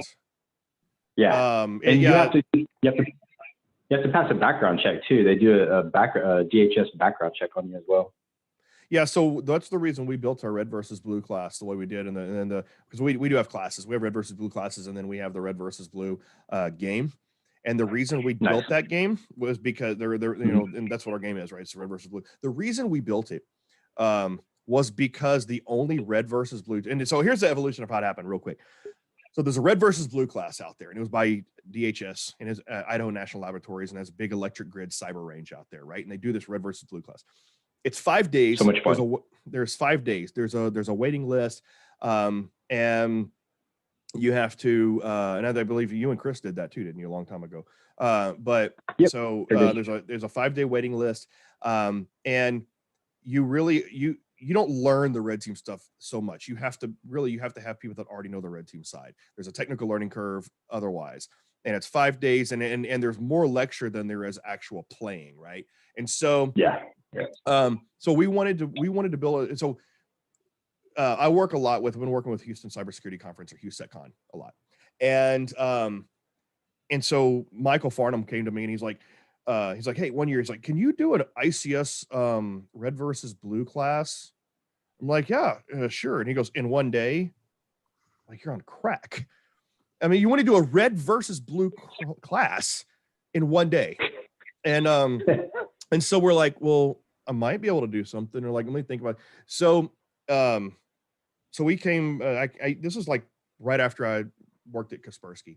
And I was in their ICS cybersecurity research, and it was their ICS, whatever. I forgot what it was called. I don't remember what it's called. It's something Russian, but anyway, and so like I had to leave Kaspersky literally because I was getting kicked out of INL. I was getting visited by the FBI and everything, and it was really bad. So I left Kaspersky, but when I was there's a game called KIPS. It was a board game, and I'm like, what if we took the concept of that board game and added a red team component to it, and then turned it into a computer game? And Aaron and I had been already learning game development for the purpose of cyber training and all that, because it all started, we started learning, like, how do we teach industrial consequences and industrial control system security without having to have all this hardware and shit. Like, how do you do it remotely? And so it was with Brian Maxwell and Dylan Beresford. We were all working at Cymation at the time. And we're like, and if you know Dylan, he's one of the original ICS cybersecurity kind of hackers when he really saw the Siemens exploits and stuff like that you've seen in Metasploit. And so, and I'm not trying to name drop, and just kind of throwing reference out there. But anyway, so we were all learning how to do this stuff. And then, so we took that information and we're like, I bet you if we just did that, let's just take the Kaspersky idea of a board game and a card game, and let's add a red team component, and let's do this video game stuff we've been learning, and let's put it all together. And so me and Aaron,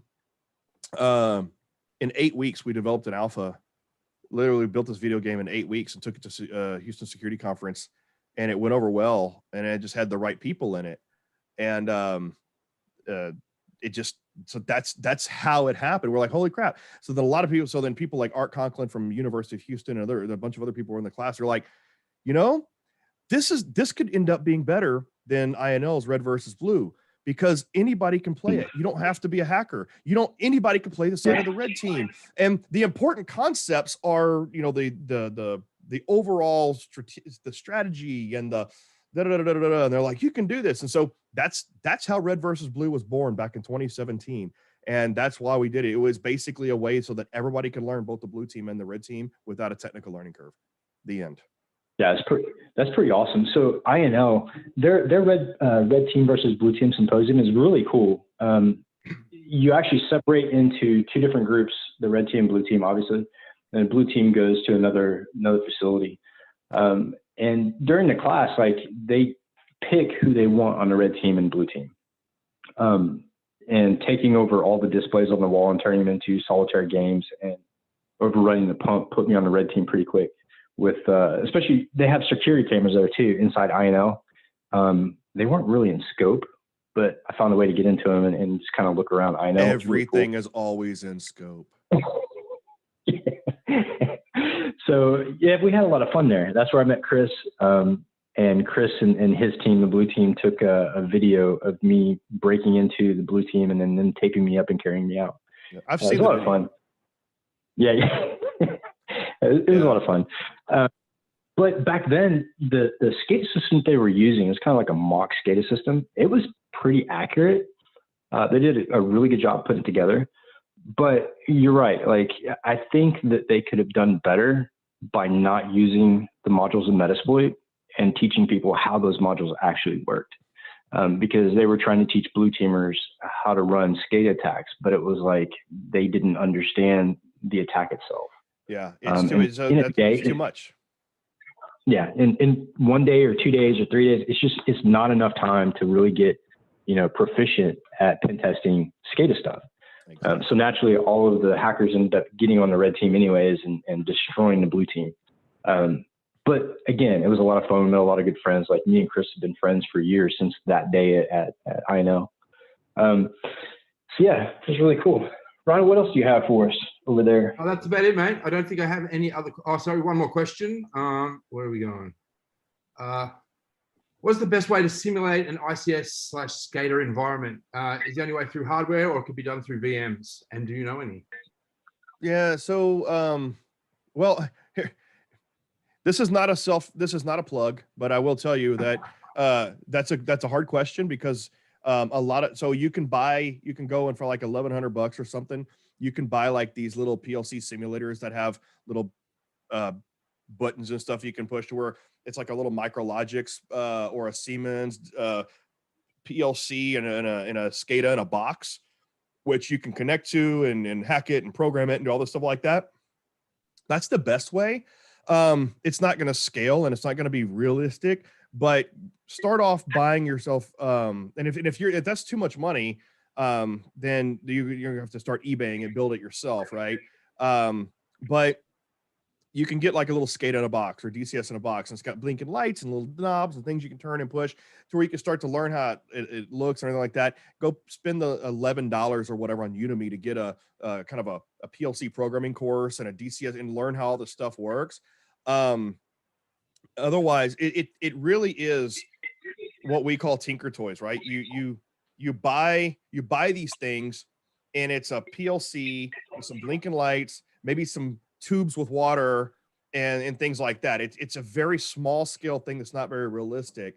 One of the things that we're going to be releasing, and I'm thinking individuals, right? Because I mean, there's colleges that have like SCADA villages and SCADA walls and stuff like that. But if you, an individual, are trying to do this, you got to do that. Or if you can hold on for just literally maybe a quarter, maybe 2 quarters. So the thing that we first started back in 2013 or so at Cimation, so kind of like what Georgia Tech is doing with Rangeforce. They got some 3D stuff and 3D models and everything. So we started that back in 2013. We already have models of we have plants, so water plants and oil refineries and all this stuff. We have it hooked up to VR, so you can run through an entire plant in VR and mess with stuff. It communicates real world with industrial protocols and industrial systems and all that. We're building, it's what's called IBASE, IBASE, Industrial Breach and Attack Simulation Engine. And so we're building that and these little things called proxims or process simulations.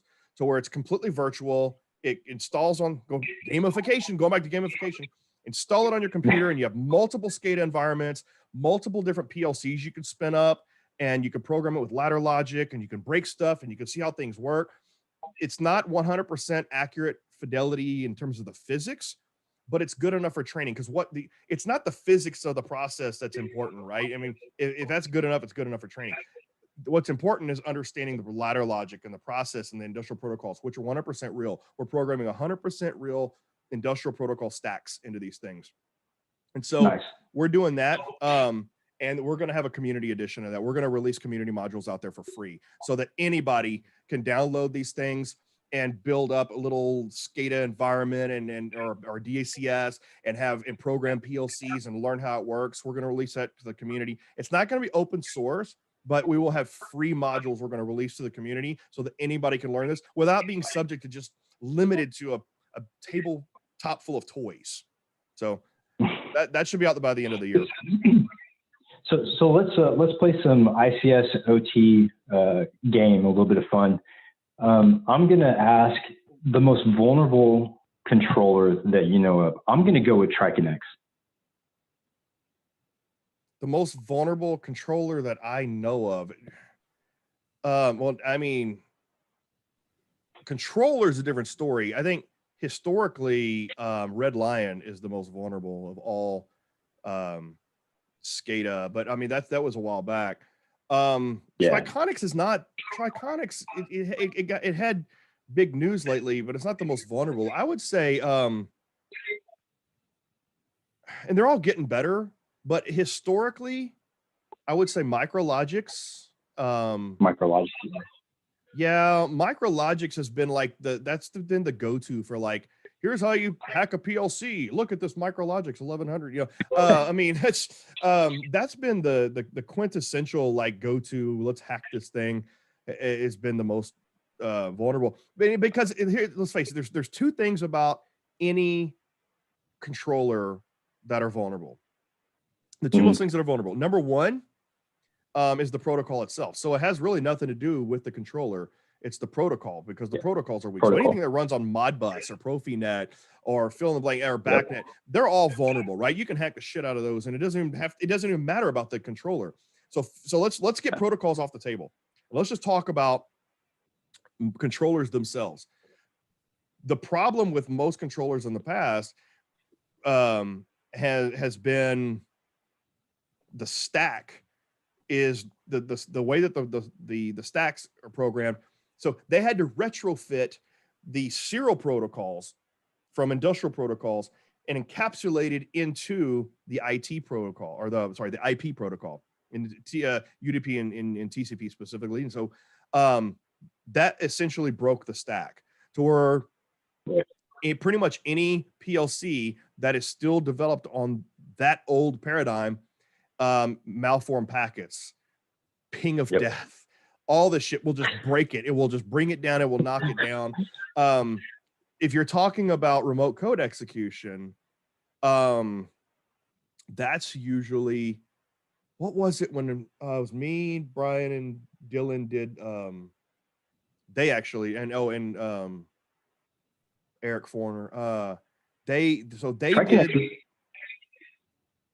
Triconex was a big target, I guess, about 4 years ago, right?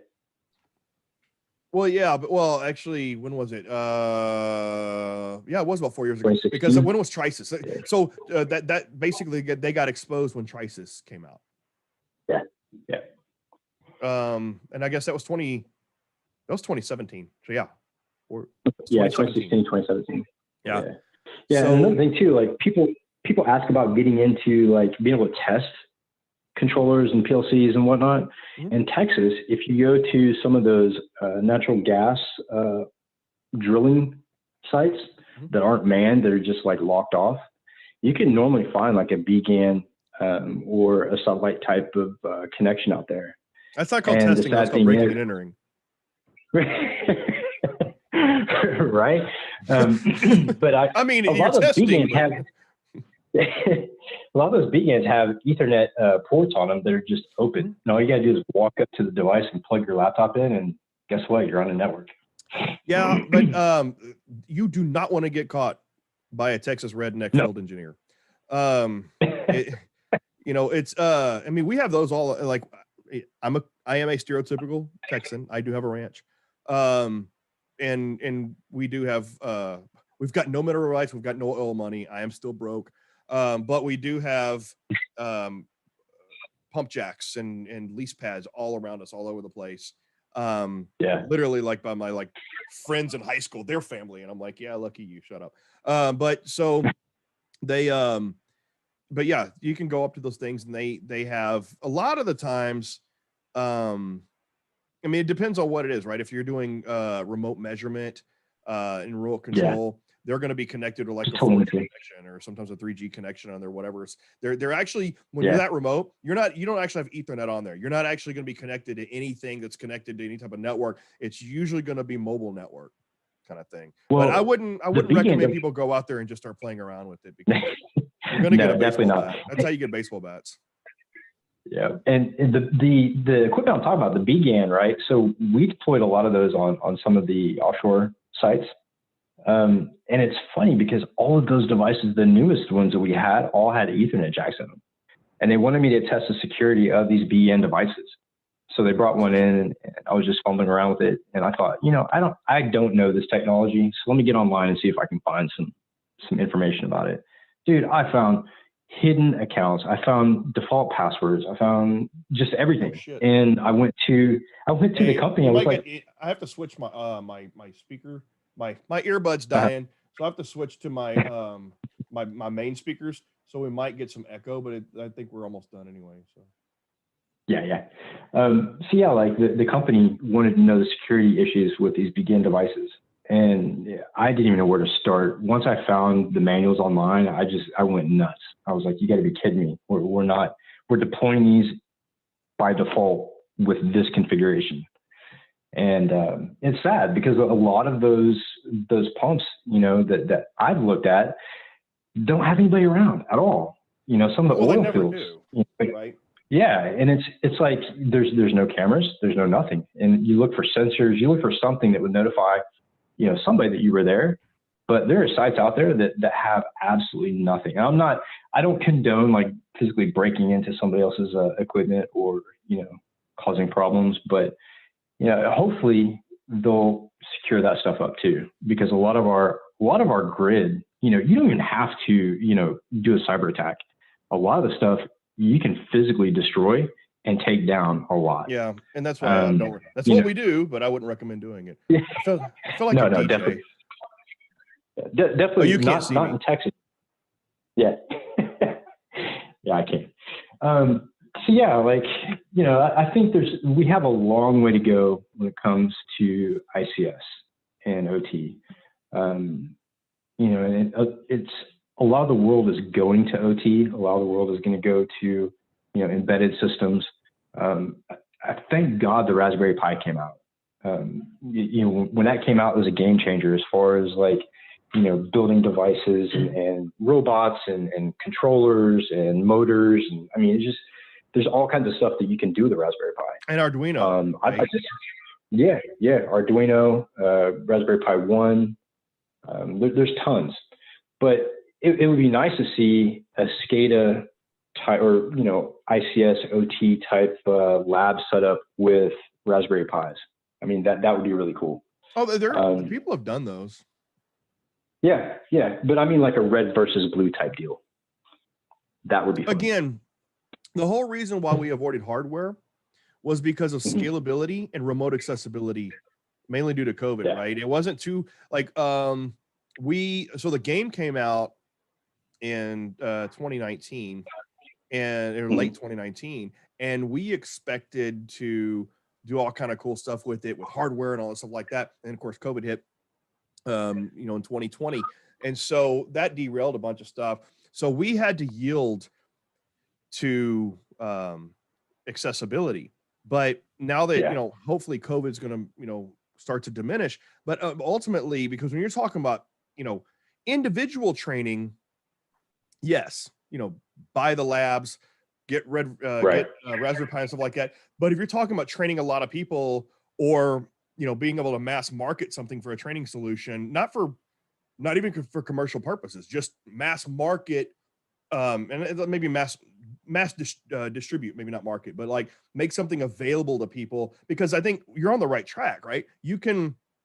What if you created something open source to the community that is, hey, here's the instructions on how to build a SCADA lab or a DCS or whatever using Arduino and Raspberry Pi and all this. And then here's how to build up the process, the physical process with some tubes and some sensors and some valves.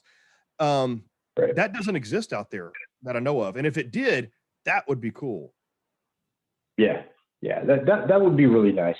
And I think that, we could probably do some talking offline and talk about more of that, but that's kind of where we're going as far as like our deal with Rangeforce. I want to have the ICS SCADA physical testing. It's got to be on site, but I think that'll go over really well. I think, that's what people need to see, because of impact. When you can see an exploit delivered and the impact it has, a physical impact, it's a different world. New things come up. Anyways, dude, I really appreciate you coming on the show. And, you know, the new partnership is awesome. I think that, you know, it'll be good for both parties. And on that note, I'm going to talk about a little bit of news as far as a haunted hacker. The podcast and the community goes. I have a little bit of news that might make a few people happy. We have a paying sponsor now. I'm not going to release that information until everything's signed and checks are in the mail. But we do have a new paying sponsor. We also have some other things in the works as far as potential partnerships with companies. And we're also standing up physical groups within the Haunted Hacker now. I know that London is planning a meeting of their chapter of Haunted Hacker, which I think is really cool. And it's really neat to start something and see it spread like that. I think it shows, you know, we're on the right track as far as, you know, providing knowledge and not charging for it, and just, you know, being an asset to the industry. So we have that. We also have, I have a few personal things coming up that might take some time, possibly a new position with a new company. I won't go into that until after it occurs, if it occurs. And that's about it. We are spreading pretty quick. You know, we have the Discord, and we also are on all the podcasting platforms. And hopefully we'll get a new connection shortly, and we'll be able to expand on that. I'm also going to be doing a couple interviews offline with a couple of guests that we can stream those videos during the podcast. A couple big names that, you know, obviously can't make it on a Saturday because their schedules are super packed and that's their own time to relax. But that'll be coming up shortly. And that's about it, man.